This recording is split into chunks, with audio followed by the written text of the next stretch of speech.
صباح الفل عليكم. صباح الجمال يا جماعة، عاملين صباح العسل يا ريس، صباح الجمال يا فنان.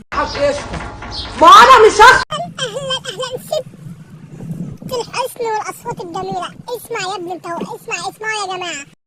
الغسيل مرتين، خلي عندك دم واعطيلك عصا. حتى الراجل اللي لسه جاي جديد مستغرب، طالع معاهم مستغرب. لا تعود على كده يا حبيب قلبي، تعود على كده. شريط هدوم كده هتنشري في المنور انا بقولك. او ماي جاد، واي انت ازاي تعملي فيها كده عشان الغسالة هنقط على غسيلك؟ ايه ده؟ انت مين يا عم؟ انت مالك؟ مين دوت؟ انت مين وانت مالك؟ انت مالك انت يا قلبي؟ احنا نعمل اللي احنا ننقط ما ننقطش، المفروض تلم الغسيل بتاعها وتغسله برضه. انت مالك انت يا حبيب قلبي؟ يا معلمة ده اللي بيتريق على المعلم لوشة وجه جنزيرة رفعه. انا مش عايز نبر ومش عايز حد يتكلم. شات اب يور ماوس، يعني اقفل خشمك. حاضر يا معلم.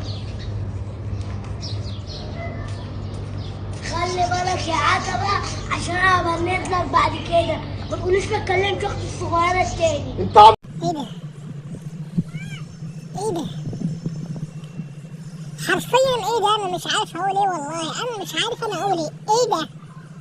انت ياد ولا ايه؟ ينفع كده يا معلم جنزيرة بيرازي في اختي ومش حللها؟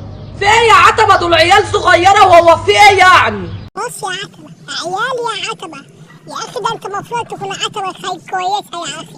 ماشي الدنيا يا عتبة كده معانا عتبة. الله قالك ايه يا عتبة؟ الله خلي بالك انا مش ناقصك خالص. تعال قول لي ايه اللي حصل. امين بالله غوزك، انت عبيط ولا ايه؟ تعويض هلا انت مش عارفه الصراحة. السلام عليكم. انا اتفقت انا واخته ايه؟ ماشي